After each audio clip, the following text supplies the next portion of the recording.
My son-in-law paid for a luxurious safari in Africa so that I could finally see lions and elephants. But when I returned home early and approached the door, I heard his voice on the phone. The guide will do everything quietly. A crocodile or a buffalo. It's an accident, and no one will suspect anything. I froze. I smiled. And I thought, okay, boy, let's see which one of us has an accident. You won't believe what I did. Before we continue, please subscribe to the channel and write in the comments what time it is where you are now. The Phoenix heat followed me through the front door like something alive, clinging to my shirt despite the air conditioning humming somewhere in the walls. I loosened my tie. 10 hours at the dealership always left a ring around my neck, and stopped in the foyer. Voices, low, careful voices coming from the living room. 2 weeks of silence, and now they were talking. I'd refused the money. $35,000 for another one of Melvin's investment schemes, the kind that always sounded brilliant until the money disappeared. I'd called it wasteful. Frances had looked at me like I'd struck her, then turned away, and neither of them had spoken to me since. I walked toward the living room, each step deliberate. They sat on the leather couch, Frances and Melvin side by side, an envelope resting on the cushion between them. The air felt heavy, thick with something unspoken. Frances glanced up first, her expression carefully neutral. Melvin stood, and I noticed his smile didn't quite work. Too wide, too sudden. What's this? I stayed near the doorway, one hand still on the frame. Ben, Melvin gestured at the envelope. Frances and I have been talking.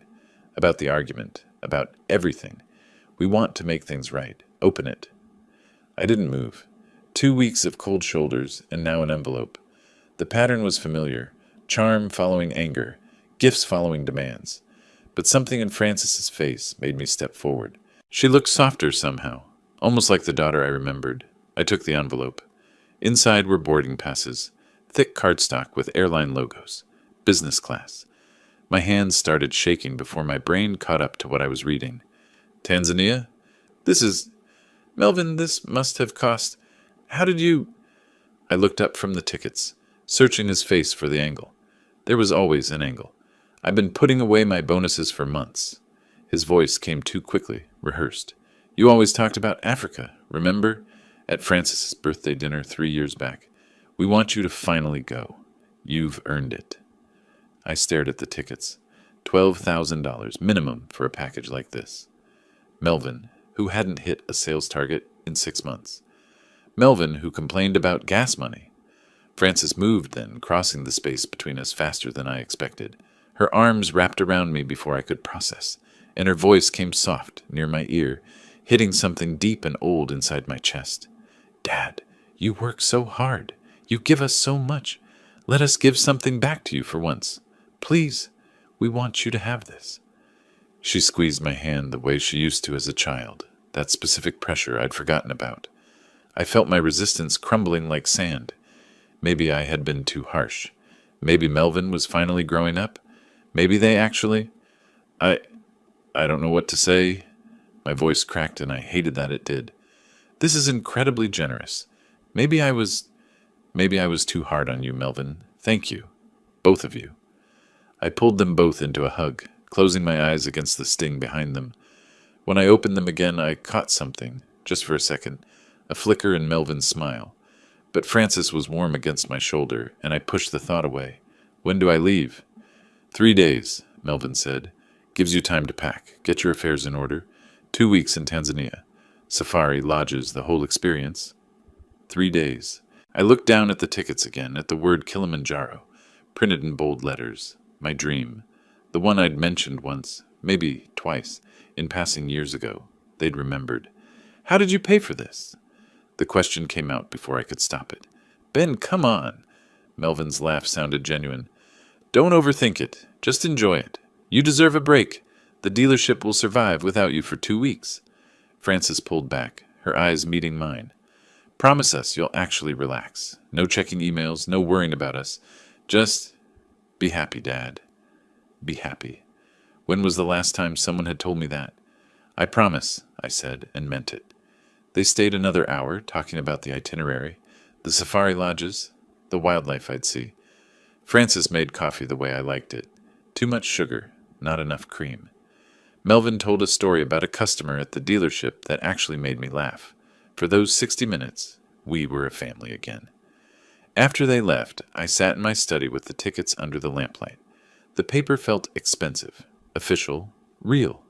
Africa. After 30 years of talking about it, dreaming about it, postponing it.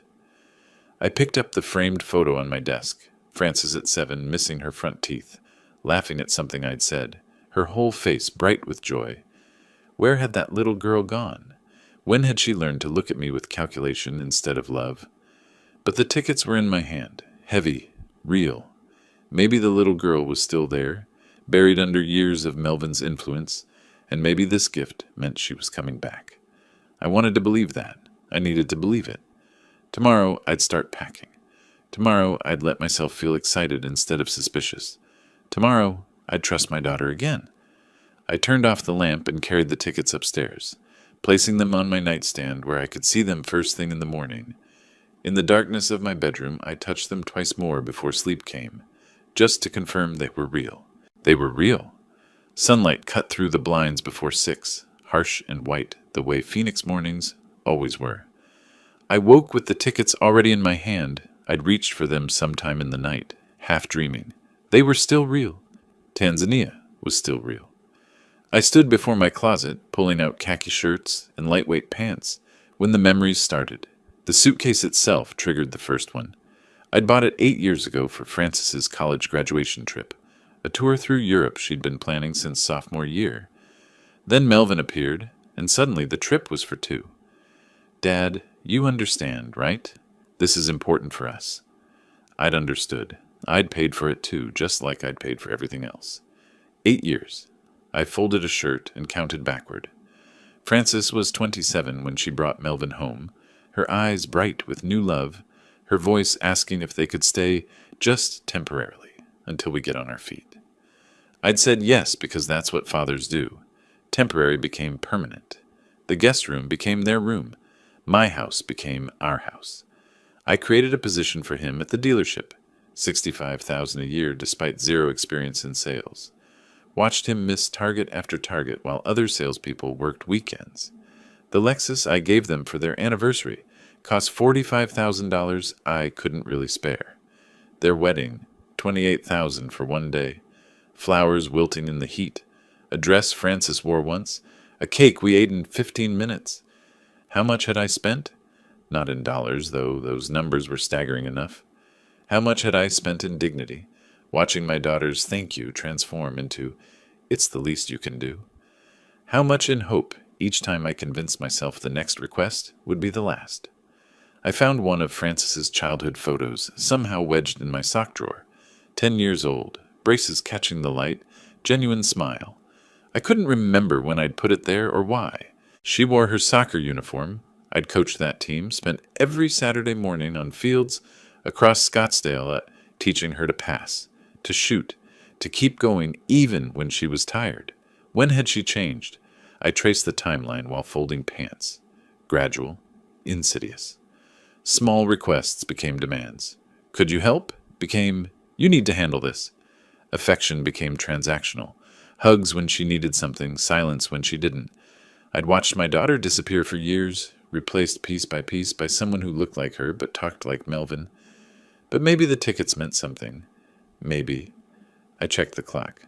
2 hours until I needed to leave for the airport. I zipped the suitcase and carried it downstairs.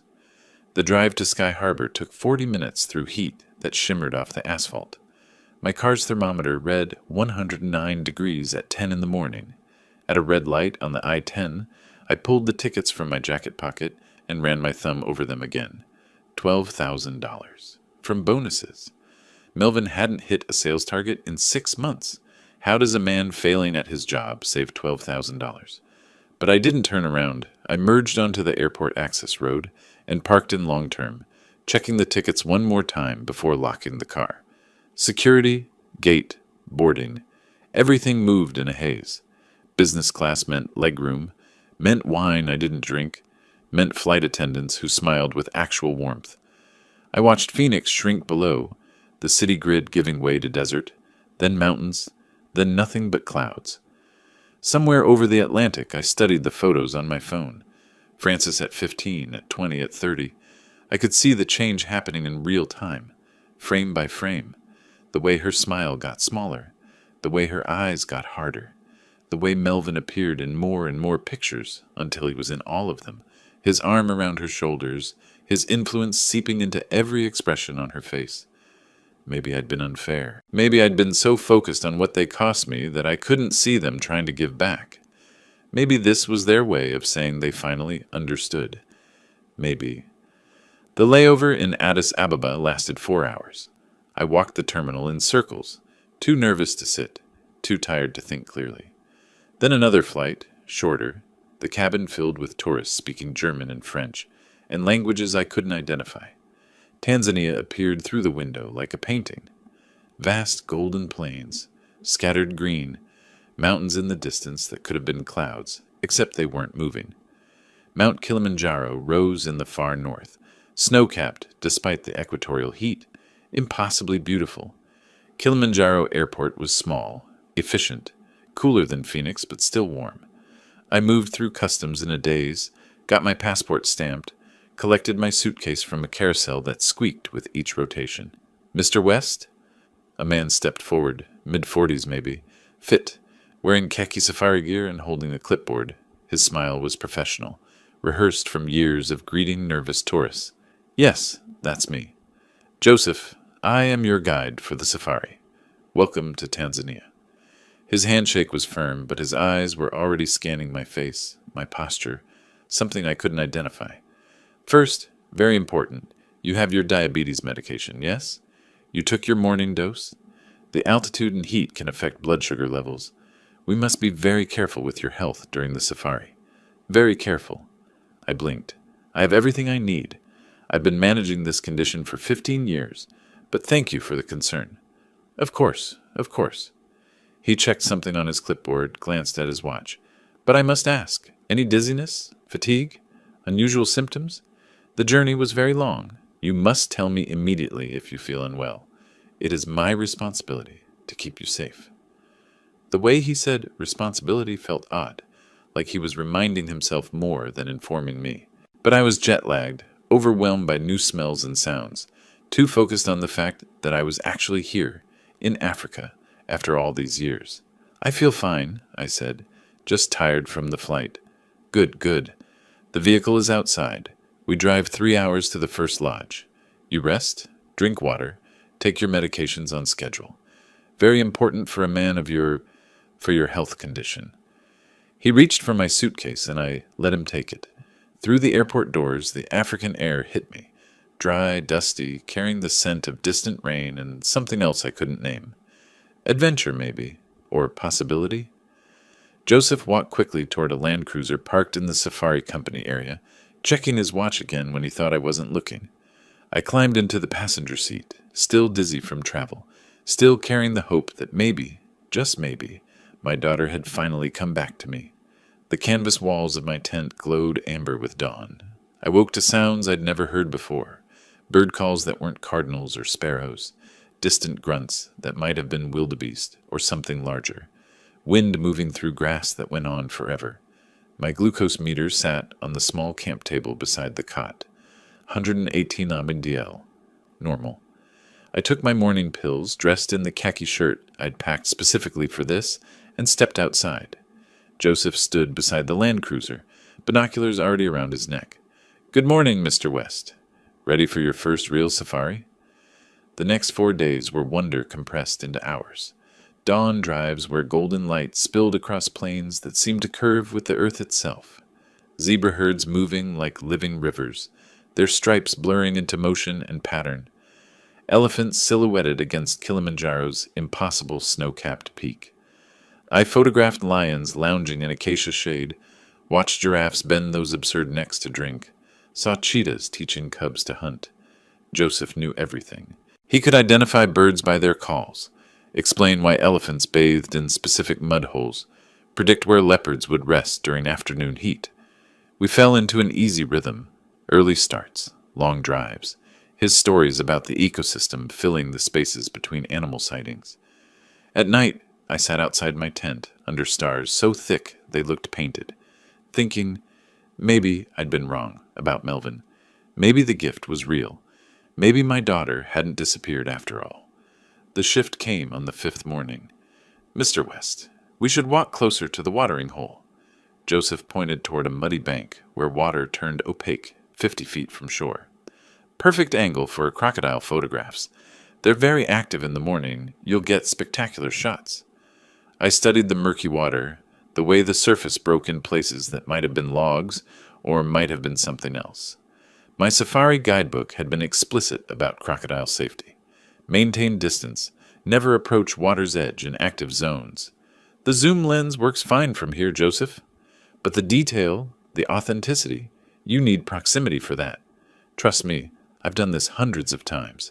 Very safe on this bank. His insistence carried an edge I hadn't heard before. "I'm good where I am." Something flickered across his face, gone before I could name it. That afternoon he suggested approaching a buffalo herd for authentic close-up photographs. Buffalo, the animals my guidebook called one of Africa's most dangerous, unpredictable, even without provocation, responsible for more tourist deaths than lions. "Joseph, I think we maintain distance from buffalo. The guide said they're aggressive. Only if provoked. We'll be careful." But his tone wasn't careful. It was pushy. "No, we stay in the vehicle." His smile tightened. "Of course, Mr. West. Whatever you prefer." The sixth day, I woke from an afternoon nap and stepped outside for air. Voices carried across the small camp, Joseph's voice speaking English, rapidly into his phone, pacing near the perimeter fence. "He's too careful. It's not working naturally. I can't just push him into the water. There are other tourists." "No, he won't take risks." I froze behind my tent wall. Joseph's back was to me, his body language tense, frustrated. He was reporting to someone. About me, about risks I wouldn't take, about things not working naturally. I retreated silently, my heart hammering against my ribs. Inside the tent, I sat on the cot and tried to make sense of what I'd heard. Joseph wasn't just a guide. He was... What? What wasn't working naturally? Why did he care whether I took risks? The pieces wouldn't fit together, but they rattled around in my mind, keeping me awake that night, making every distant animal sound feel threatening. On the 8th morning, I woke feeling wrong, sweating, shaking, vision blurred at the edges. I fumbled for the glucose meter, 310 nosdl, too high, dangerously high. I'd forgotten last night's medication, distracted by that phone call replaying in my head. When I told Joseph I needed to leave, cut the trip short, get home, manage this properly, his face drained of color. "Mr. West, that's not necessary." He spoke too fast, hands gesturing. "We have excellent medical care at the main camp. Dr. Kamau, very experienced with diabetes. You don't need to leave. You paid for 2 weeks. You should stay. Let us take care of you here. I'm booking a flight home. Tomorrow, if possible. Please reconsider. This is manageable. We can. Joseph." I kept my voice level. "I'm going home." His professional mask cracked. For just a moment, I saw something that looked like panic. I spent my last day arranging the early departure, changing the Ethiopian Airlines ticket, packing while Joseph hovered, making increasingly desperate suggestions. Drive to the medical camp first. Wait another day to see if the levels stabilize. Extend just 3 more days. Something was wrong. Very wrong. I didn't understand what, but every instinct I'd developed in 40 years of business negotiations was screaming at me to get out. The plane lifted off from Kilimanjaro the next afternoon. Through the window, Tanzania shrank below, golden and beautiful and somehow sinister. I'd escaped something. I knew that much. But what?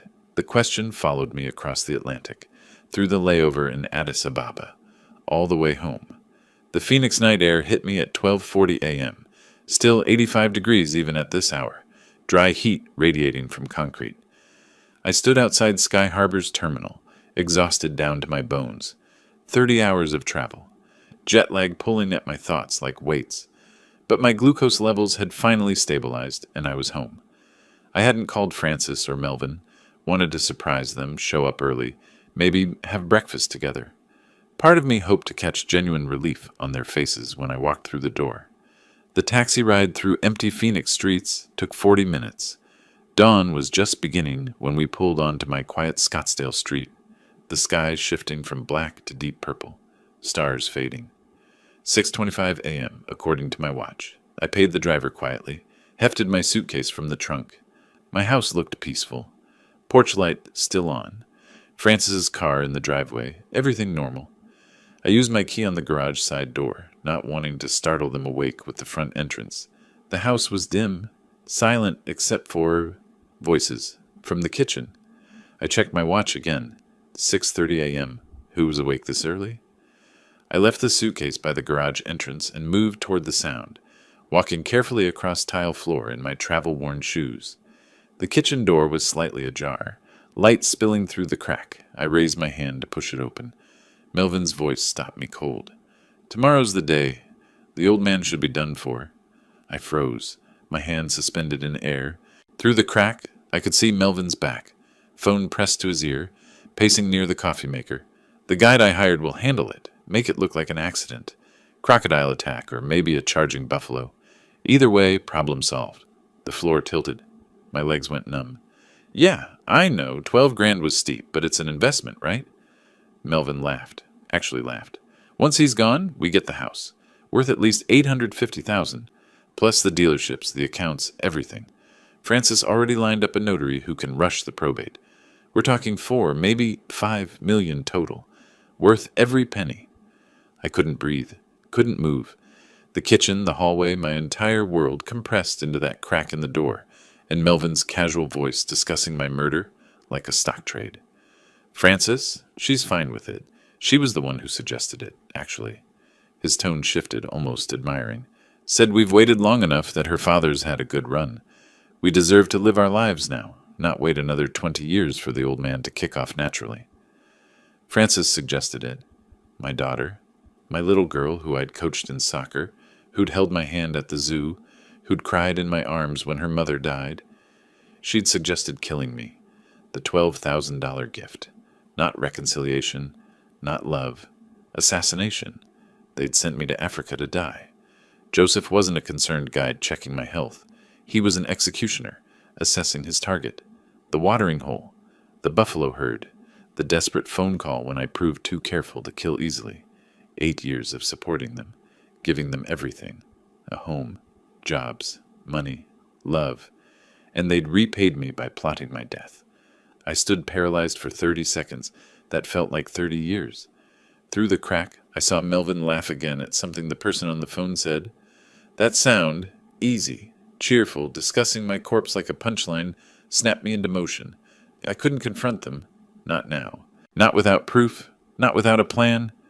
My hands shook as I backed away down the hallway, each step careful, praying the floor wouldn't creak. I picked up my suitcase from where I'd left it, let myself back out through the garage, closed the door with infinite care. The dawn light was brighter now. I stood at the end of my driveway, the house I'd built, paid for, shared, and pulled out my phone. Called another taxi, whispered the request. 10 minutes. The driver arrived in 10 minutes. I gave him the address of the Hilton in downtown Phoenix, 15 miles away. As we pulled away, I watched my house recede in the side mirror. Francis's car still in the driveway. Porch light still glowing. Everything looking normal while inside, my daughter and her husband celebrated my impending death. My hands were steady now, the shock crystallizing into something colder, harder. I thought of Francis at 7, gap-toothed and laughing. I thought of Melvin's smile when he'd handed me those tickets. I thought of how close I'd come to dying alone in Africa, believing until the end that they loved me. "All right," I said quietly, so the driver couldn't hear. "We'll see who survives this." The businessman in me was already calculating. Document everything. Build the case. Execute with precision. They thought I was dead or dying. They were probably checking their phones every hour, waiting for Joseph's confirmation. Good. Let them wait. Let them think they'd won. And then I'd show them what real consequences looked like. My face felt calm, but in the taxi's rearview mirror, my eyes looked like ice. The Hilton lobby was quiet at 7 in the morning. Business people with rolling luggage moving toward breakfast. Morning light cutting through floor-to-ceiling windows. I checked in using a business credit card linked to the dealerships one Melvin and Francis didn't monitor. The clerk handed me a key without much conversation. Room 847. In the elevator, I caught my reflection in the polished doors. Rumpled clothes from 30 hours of travel, gray stubble, eyes that looked ancient, but underneath the exhaustion, clarity, cold, hard clarity. For 2 days, I didn't leave that room. August 10th and 11th blurred together. Room service trays stacking up, legal pad filling with notes. I wrote everything I knew. The $12,000 gift, Joseph's excessive health questions, the dangerous suggestions at the watering hole, the overheard phone conversation, 8 years of financial history, timelines, amounts, dates. I was building a case, not for police, but for myself. My phone buzzed occasionally. Francis, Dad, are you okay? Haven't heard from you in days. I didn't respond. Let them wonder. Let them worry that something went wrong in Tanzania. The businessman in me took over. This was like planning a hostile takeover, except the target was my own family. By the morning of August 11th, I'd identified the problem. No concrete evidence. The overheard conversation wasn't recorded. Joseph was in Tanzania, probably paid and gone. If I went to police now, Melvin would claim it was a joke, hyperbolic venting. Francis would cry, play confused. They'd accuse me of paranoia, diabetes-related confusion, old age. A criminal trial takes years, costs hundreds of thousands, destroys everyone publicly, might fail. But there was another way. I didn't need criminal court. I needed civil control. My money, my property, my business, my terms. August 12th, I researched family law attorneys in Phoenix. Found Rick Holloway, 52, partner at a mid-sized firm specialized in estate planning and family disputes. Reviews praised his aggressive representation. Consultation fee, $450 per hour. Expensive, necessary. I booked an appointment for 2 that afternoon. His office occupied the 14th floor of a glass tower downtown. The waiting room had leather chairs and a view of the mountains. At exactly 2 o'clock, Holloway's assistant showed me into his office. More glass walls, more mountain views, a desk that probably cost more than most people's cars. Holloway stood, shook my hand. Gray hair, expensive suit, eyes that assessed quickly. Mr. West, what can I do for you? I told him everything. The tickets, the safari, Joseph's behavior, the overheard murder plot. He listened without interruption, pen moving across his legal pad, expression neutral, but the writing getting faster as the story unfolded. When I finished, he set down his pen and leaned back. Mr. West, I believe you. But belief doesn't win cases. What you have is testimony about an overheard conversation, inadmissible in criminal court, easily denied. However, he paused, steepled his fingers. You don't need criminal court. You need asset protection and estate control. That we can do immediately and legally. Explain.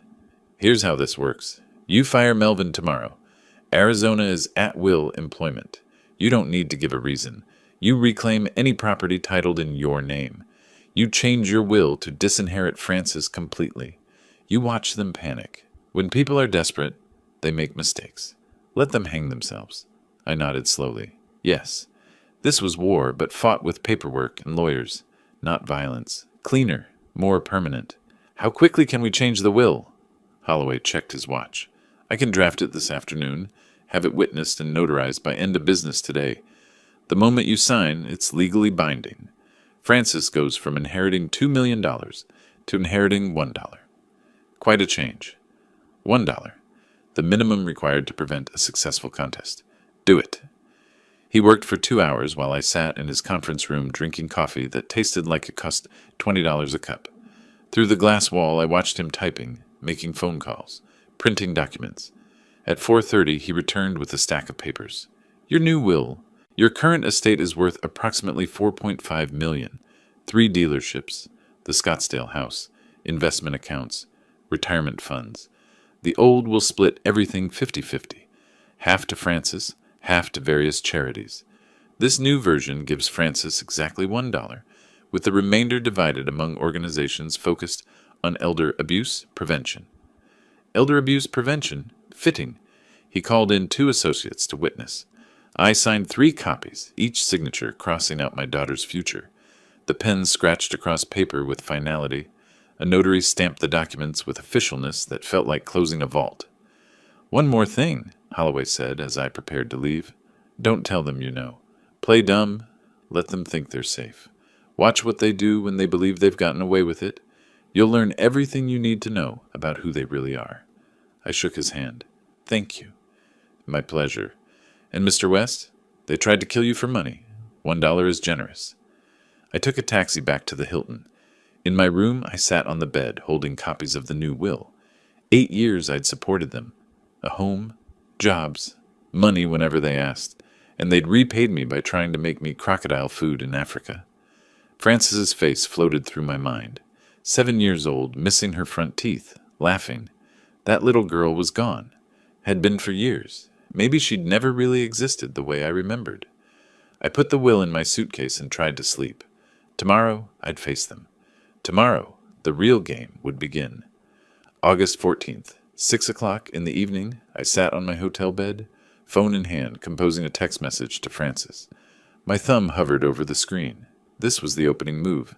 Once I sent this, there was no going back. I typed carefully. "Dear Frances, arriving home tonight.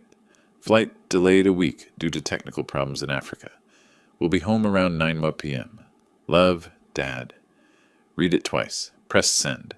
The message delivered immediately. I watched the screen. 3 minutes passed. Then, "Dad, we were so worried. Can't wait to see you." The heart emoji felt obscene. I didn't respond. At 7:30, I checked out of the Hilton. Thanked the front desk clerk, who'd been professionally distant for 4 days. The Uber driver who picked me up was maybe 25, playing music I didn't recognize, making small talk about the weather, the brutal Arizona summer that never seemed to end. He had no idea his passenger was a man returning from the dead to haunt his would-be murderers. I tipped him $40 when we reached Scottsdale. He seemed surprised, grateful, the last normal human interaction I'd have before stepping into my war zone of a home. At 9:15, deliberately 15 minutes late to increase their anxiety, the Uber pulled into my driveway. Every light in the house was on. They were waiting, watching through windows probably, wondering if I was real or some kind of mistake.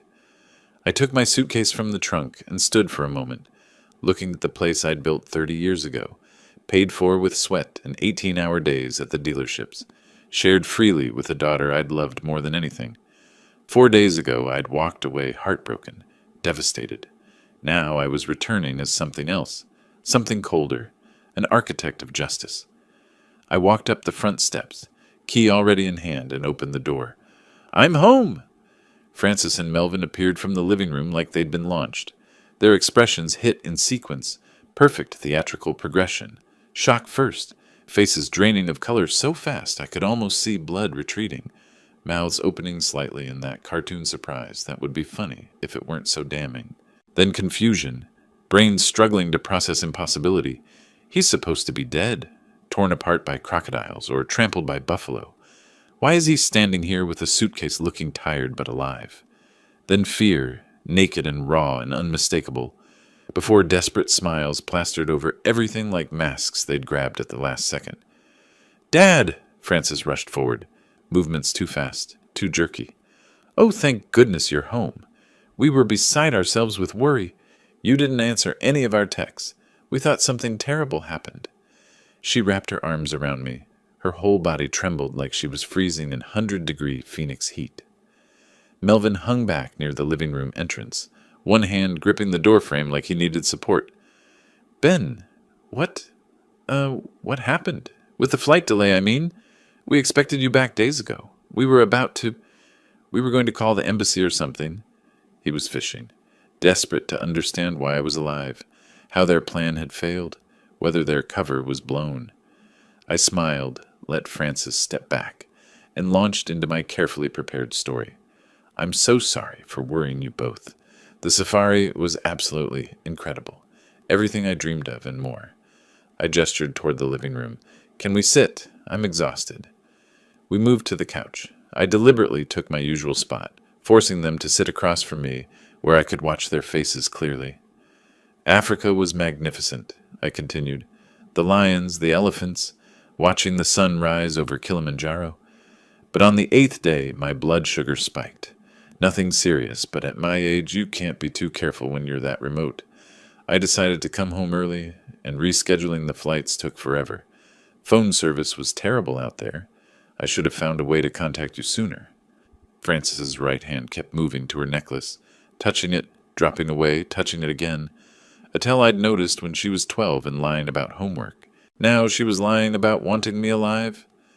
Melvin poured himself whiskey from the bottle on the side table. His hands shook, amber liquid sloshing against glass. I can't thank you enough for this gift, I said, watching them squirm. It was truly life-changing, seeing those animals, that landscape. I'll remember it forever. You two really surprised me with your thoughtfulness. They were trapped, terrified but unable to ask the questions burning through their minds. Why are you alive? What went wrong with Joseph? Does he know we tried to kill him? Forced instead to play the relieved, loving family. We're just glad you're safe, Dad. Frances's voice came too high, strained. Of course, Melvin added quickly. That's all that matters. I pulled out my phone. Want to see pictures? I took hundreds. For the next hour, I showed them safari photos. Each image required comments, exclamations of wonder, questions they had to pretend to care about. Look at this lion pride. See how close the elephants came to the vehicle. Isn't Kilimanjaro beautiful in the distance? Frances and Melvin exchanged constant glances. Quick, panicked eye contact they thought I didn't notice. I noticed everything. Melvin drank 3 whiskeys in 40 minutes. Ice cubes rattling in his glass. Liquid disappearing faster each time. Frances excused herself twice to the bathroom. The second time, I heard her whispering urgently into her phone through the door. Don't know what happened. Joseph hasn't... We need to... Her voice too low to catch everything, but the panic clear enough. Around 10:30, I yawned theatrically and stretched. I'm exhausted from all the travel. Think I'll head to bed. Of course, Dad. Rest well. Frances stood too quickly, relief flooding her face at the prospect of my departure. I picked up my suitcase and climbed the stairs, feeling their eyes boring into my back with every step. In my room, I locked the door and sat on the bed. Then I allowed myself a smile. They were panicking, drowning in terror and confusion. Good. Let them panic. Let them spend the night wondering what went wrong, whether I suspected, what to do next. Tomorrow, the real game would begin. August 16th, I woke at 5:30 to silence. The house still asleep, Frances and Melvin probably exhausted from their anxious vigil the night before. I showered, dressed in my charcoal gray suit, crisp white shirt, burgundy tie, armor for battle, each button fastened with purpose. I studied my reflection not from vanity but from readiness, checking that the man in the mirror looked capable of what came next. I skipped breakfast at home, drove to the flagship dealership in North Scottsdale. The building looked different today, not just my business, but my weapon. I arrived before staff, let myself in through the executive entrance. In my office with the door closed, I reviewed Melvin's sales records one final time. 6 consecutive months below target. Customer complaints documented. The numbers didn't lie. At 9 o'clock sharp, I sent the email. Come to my office, now. Melvin walked in at 9:30 wearing yesterday's clothes, looking haggard. He attempted a nervous smile, trying to pretend everything was normal. Hey, Ben, what's up? Something about the inventory? I didn't invite him to sit. Standing behind my desk, hands flat on the surface, I delivered the words with surgical precision. Melvin, your employment is terminated effective immediately. 6 consecutive months of substandard performance. 40% below acceptable target. Multiple customer complaints documented. You'll receive $5,000 severance. You have 1 hour to vacate the premises. His face went white, then red. What? You can't fire me. I'm your son-in-law. Frances will never forgive you for this. That familial connection is precisely why I tolerated your incompetence for so long. But this is a business, not a charity. Sign the severance agreement or leave with nothing. Your choice. He sputtered, tried to argue, to plead. I pressed the intercom. Security to my office, please. 2 guards arrived within minutes. Through the glass walls, the dealership staff, people Melvin worked alongside for 8 years, watched as he was escorted to his cubicle to pack his belongings into a cardboard box. His face burned with shame. Some colleagues looked away, embarrassed. Others whispered, probably having wondered for years why he still had a job. I watched from my office window, arms crossed. Melvin's hands shook as he packed. A coffee mug, a framed photo of Francis, a desk calendar. 8 years compressed into items that fit in one box. The guards walked him through the showroom to the parking lot, every step visible to customers, salespeople, technicians. The walk of shame made concrete and public. He signed the severance papers before leaving. He had no choice, needed the money. $5,000 for trying to murder me. Quite the severance package. This was just the beginning. That afternoon at 2 o'clock, while Melvin was still processing his termination, Rick Holloway's office sent a certified letter to my home address. Francis would sign for it. Francis would panic. The letter was formal, detailed, devastating. It informed them that the 2022 Lexus ES 350 they'd been driving remained titled in my name. As property owner, I was exercising my right to reclaim the vehicle. They had 48 hours to surrender keys and registration, or I'd report it as unauthorized use. Signed by Holloway with his bar number prominently displayed. Legal. Binding. Merciless. I arrived home at 7 to chaos. Frances was in the living room. Mascara streaked down her face. The letter crumpled in her fist. Melvin paced like a caged animal, still carrying his cardboard termination box, the pathetic remnants of 8 years visible through the open top. The moment I entered, Frances screamed, "What are you doing? You fired him. Now you're taking our car? How are we supposed to live?" I set down my briefcase calmly, loosened my tie with deliberate slowness. My voice came quiet, controlled, more devastating than shouting could ever be. The car is titled in my name. When I purchased it 3 years ago, I kept the title for insurance purposes. That makes it legally mine. I'm simply reclaiming my property. Melvin exploded, crossing the room toward me before catching himself. We've done so much for you, taken care of you. This is how you treat family?" I looked at him with cold eyes and asked the question that made them both freeze. "Helped me? I want you to explain that, Melvin. Tell me one specific thing, just one, that you've done for me in 8 years. I'm genuinely curious." Silence fell like a guillotine. Melvin's mouth opened, closed. He looked at Frances. Frances looked back, equally helpless. We've been here. Francis has, he stammered, trailing off into nothing. 8 years of living rent-free. 8 years of generous salary he hadn't earned. Vacations I'd paid for. Car I'd provided. Wedding I'd funded. They'd taken everything and given nothing. The silence stretched until it became unbearable for them. I nodded slowly. "Exactly. You have 48 hours to return the car. Keys and registration to Rick Holloway's office. I'd start making arrangements if I were you." I walked upstairs, leaving them in stunned silence, each step deliberate. Not rushed, just finished with them. As I closed my bedroom door, I heard Frances whisper, voice breaking. "He knows. Oh no, he knows something. The way he's acting, the timing. He knows about Tanzania." Yes, Frances, I knew everything. And this was only the first strike. August 18th, 2 days since I'd fired Melvin and reclaimed the car. Frances knocked on my bedroom door as I was leaving for work, blocking the hallway. Her face was carefully staged, tear-stained, trembling. "Dad, please, can we talk? Just 5 minutes?" I checked my watch but nodded. In the living room, she launched into her prepared speech. They didn't deserve this treatment. Melvin was just going through a rough period. Everyone had bad months at work. Taking the car was cruel when they had no income. She cried, real tears, because her situation was genuinely desperate. I listened without expression, then responded with devastating calm. "A rough period? Francis, Melvin has lived in my house rent-free for 8 years. Driven my car. Worked at my business, earning more than he deserved. This isn't a rough period. This is consequences for years of taking advantage." Her face crumpled. I left for work. That evening she tried again, but the tactics had changed. Melvin stood behind her like backup, and her tone shifted from pleading to aggressive. "If you don't stop this, we'll get a lawyer. We have rights. You can't just throw us out, take our things. There are laws about this." I actually smiled. Cold. no warmth in it. By all means, hire an attorney. I'm curious what they'll tell you. I'll even give you a recommendation. Rick Holloway, excellent family law attorney. Oh, wait, he's already representing me. The implication was clear. I'd already locked down legal protection. They were playing a game where all the pieces belonged to me. 2 days later, on August 20th, they scraped together $200 for a legal consultation. I found the receipt later. Gary Chen, solo practitioner, strip mall office near downtown Phoenix. I could imagine the scene.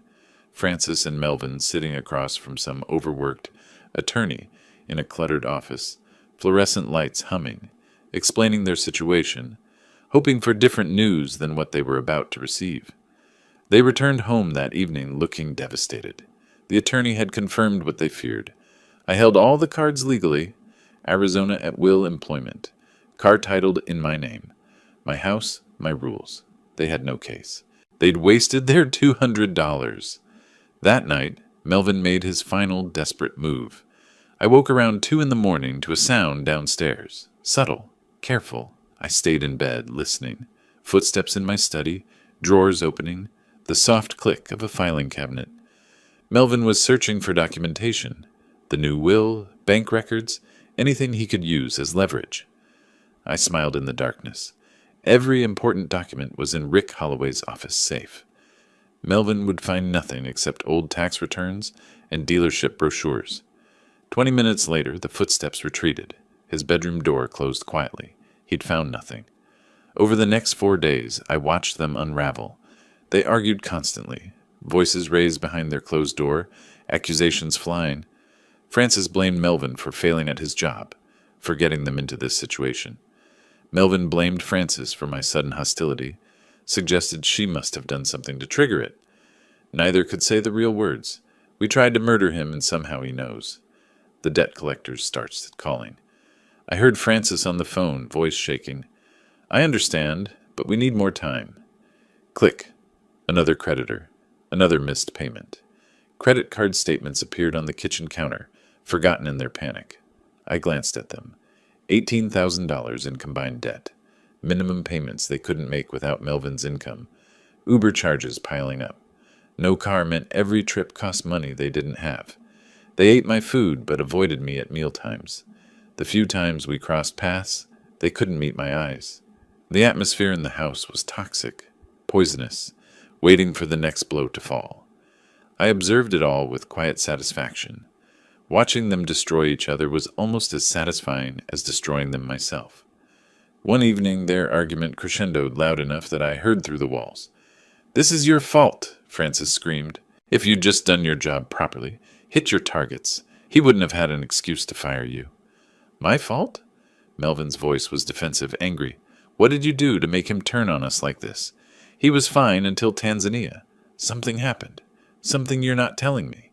Did he figure out what we—" He stopped himself, but the implication hung in the air. Silence fell in their room. I stood in my study, listening to their fear, and allowed myself a moment of cold satisfaction. They were tearing each other apart. No loyalty, no unity when pressure hit, just blame and terror. This is who they really were, and I was just getting started. August 25th, Monday morning. Francis and Melvin were out job hunting via Uber, burning through money they didn't have on rides across Phoenix to interviews that led nowhere. I sat in my study making phone calls, pen poised over a guest list. Neighbors, family friends, colleagues from the dealerships. 15 people total. My tone was warm, apologetic, carefully modulated. I know things have been tense with Francis and Melvin lately. We've had our difficulties. But I'd like to smooth things over, have everyone together. This Saturday evening, 6 o'clock. Just burgers and conversation. I'd really appreciate your support. Everyone accepted. They thought I was extending an olive branch, trying to heal family wounds. They had no idea they were being invited to a public execution. That afternoon, when Francis and Melvin returned home, exhausted and discouraged, from another fruitless day of applications, I made my announcement. I've been thinking about how strained things have been between us. I'd like to try to make peace. I've invited some friends and neighbors over for a barbecue Saturday evening. Nothing fancy, just food and conversation. A chance for us to reset as a family. Francis and Melvin exchanged shocked glances. Was this surrender? Had I decided to back down? Francis's eyes filled with cautious hope, the first light I'd seen in them for days. Dad, really? You mean that? You want to work things out? I nodded, my expression carefully neutral, giving nothing away. I think it's time we cleared the air. Publicly. As a family. They missed the emphasis on publicly, too desperate for relief, for any sign of mercy, to hear the warning buried in that single word. Saturday evening arrived with perfect Arizona weather, temperature cooling to the low 90s as the sun descended, golden light washing across my backyard like a spotlight on a stage. Guests arrived carrying wine bottles and side dishes, neighbors from the surrounding Scottsdale homes, 2 managers from my dealerships, the couple from 3 houses down who'd known Frances since she was a teenager, who'd watched her grow up, a few of my golf acquaintances, 15 people total, settling into lawn chairs and patio furniture, making small talk about the heat and the upcoming football season. I worked the grill, playing the gracious host, flipping burgers, asking about people's kids, pouring drinks. Francis and Melvin circulated awkwardly, sensing something off in my forced cheerfulness, but unable to identify the threat. They smiled too much, laughed too loudly, trying to appear normal while fear flickered behind their eyes. Around 7:30, when everyone had drinks and plates of food, when the conversation had reached that comfortable hum of a successful gathering, I tapped my glass with a knife. The sharp ring cut through the chatter. Conversation died. All eyes turned to me. Friends, thank you for coming tonight. I stood beside the grill, glass raised, my voice carrying clearly across the quiet yard. I asked you here because I believe in transparency, especially regarding family matters.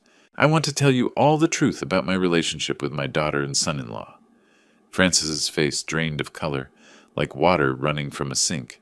She started to stand, but Melvin grabbed her arm, fingers digging into her flesh, making a scene now would look worse, confirm guilt. I continued, my tone calm, factual, devastating in its measured delivery. For 8 years, Francis and Melvin have lived in my home rent-free. I've provided everything, housing, employment for Melvin at my dealership, a car, vacations, financial support.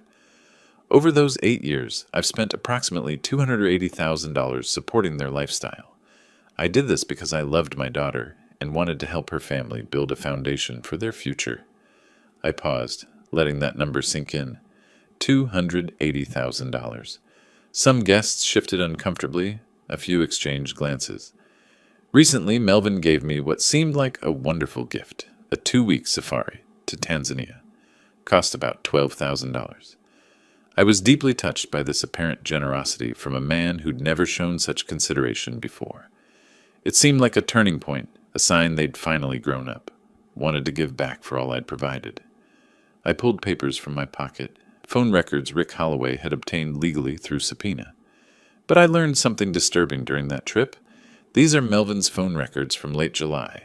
The day before my departure, he made 3 calls to Tanzania, to a safari guide named Joseph. He also transferred $8,000 to an account in Joseph's name through an international wire service. I unfolded the papers, holding them up so people could see the documentary evidence. That gift wasn't generosity. It was a murder plot. Joseph was paid to arrange my death and make it look like an animal attack, a crocodile, a charging buffalo, something believable. Then Francis and Melvin could inherit my estate immediately, rather than wait for nature to take its course. The backyard erupted like I'd thrown a match into gasoline.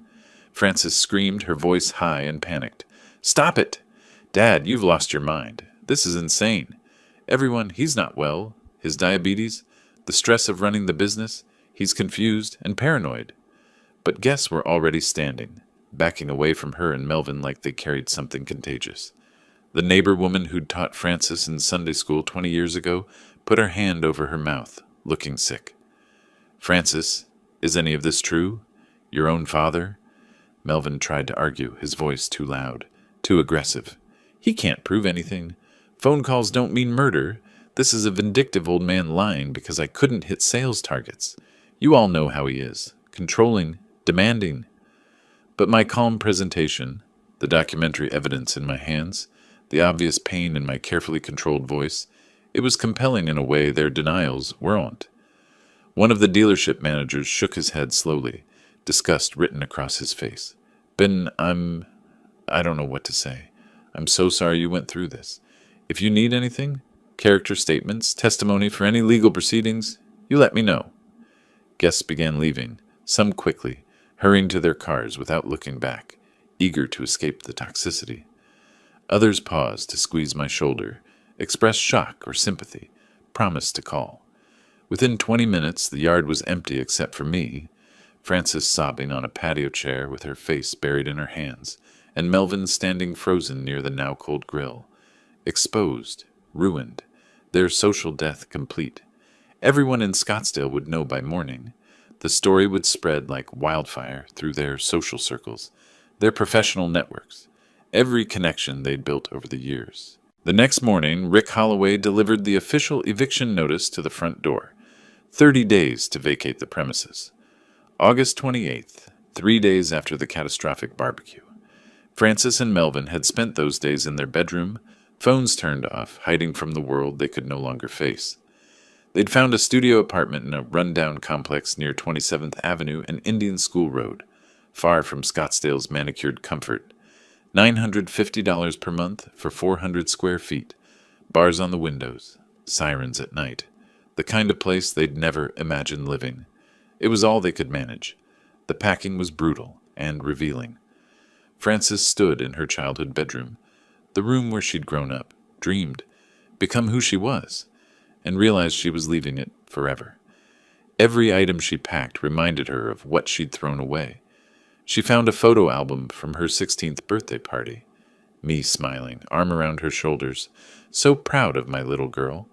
She sat on the floor crying, album open on her lap, seeing the evidence of love she'd repaid with betrayal. In the garage, Melvin threw tools and sporting equipment into boxes with angry violence. Golf clubs I'd bought him, camping gear I'd funded, each item a reminder of my generosity he'd never appreciated, never earned, never deserved. They weren't just moving out. They were confronting 8 years of unearned privilege, now ending. On the evening of August 29th, their second-to-last night in my house, Frances made a decision. She'd lost everything else. She had to try one final time to reach her father. Around 8 o'clock, she knocked on my study door. I was at my desk reviewing dealership reports, life moving forward without her, as it would continue to do. "Dad, can I talk to you, please?" Her voice cracked on the last word. I looked up, expression unreadable, but nodded. She entered and did something she hadn't done since childhood. She dropped to her knees beside my desk. Tears streamed down her face. Real tears, not the manipulation she'd perfected over the years. "Dad, I'm so sorry. I was blind and selfish and cruel. Melvin convinced me you owed us, that we deserved everything, but I know that's not an excuse. What we tried to do, I can't even say it out loud. It's unforgivable. But I loved you. I still love you. I lost my way. I'm so sorry." I looked at my daughter on her knees and felt something crack inside me. Not forgiveness, but recognition of shared pain. I saw the little girl who'd brought me dandelions from the yard, declaring them more beautiful than store-bought flowers, who'd cried when her goldfish died and asked if we could have a funeral, who'd hugged me so tight when I dropped her off at college, whispering, "I'll make you proud, Daddy." But I also saw the woman who'd conspired to murder me for money, who'd valued early inheritance over my life, who'd spent 8 years taking and never giving back. The two images couldn't reconcile. My voice was quiet when I spoke, each word carefully chosen. "Frances, I loved you more than anything in this world. I gave you everything I had, not just money, but trust, faith, belief in who you could become. You chose greed over that love. You decided my death was worth it if it meant accessing your inheritance a few decades early." I paused, feeling the full weight of those words. I can't forgive that. Not today. Maybe not ever. Maybe someday, years from now, when you've rebuilt your life without my support, proven you can be someone worth forgiving. Maybe then, but not now. You need to leave my house. Figure out who you really are without my money cushioning every fall.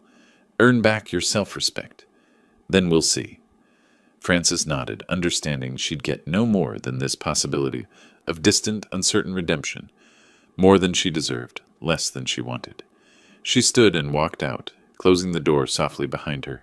The next morning, August 30th, they loaded the last boxes into their rental van. 10 o'clock, already heating toward another Phoenix scorcher.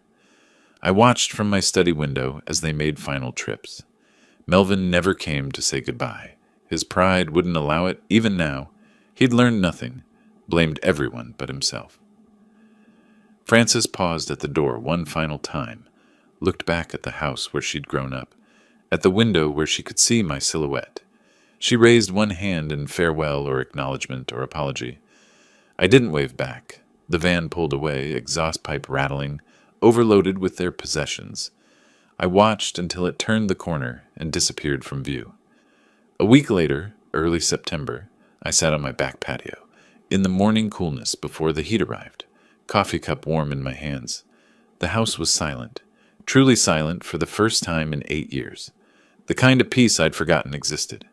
I'd changed all the locks, installed a new security system, reclaimed every room, made the house mine again. Rick Holloway had confirmed everything was finalized, the new will executed and filed with the county. Frances receives exactly $1. The remaining $4.5 million goes to the Dignity Foundation, a charity supporting elderly victims of family financial abuse. I'd chosen the name myself, seemed appropriate. I didn't feel victory or joy. Those emotions were too simple for what I'd been through. I felt justice, balance, the restoration of order to a world that had been chaos. My life was my own again. In my calendar, I'd marked a date in October. Australia, solo, self-funded, genuinely for myself.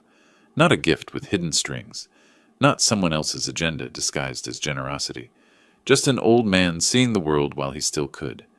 I'd learned the lesson I needed. Love doesn't mean allowing others to exploit you. Boundaries aren't cruelty, they're self-respect. And family isn't defined by blood.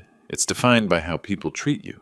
I took a sip of coffee, watched a cardinal land on the patio railing, its red feathers brilliant in the morning light. I smiled, not in triumph, but in peace. The story was over. Life continued. And it was good. If you like this story, please like this video, subscribe to the channel, and share your impressions of this story in the comments. To listen to the next story, click on the box on the left. Thank you for watching.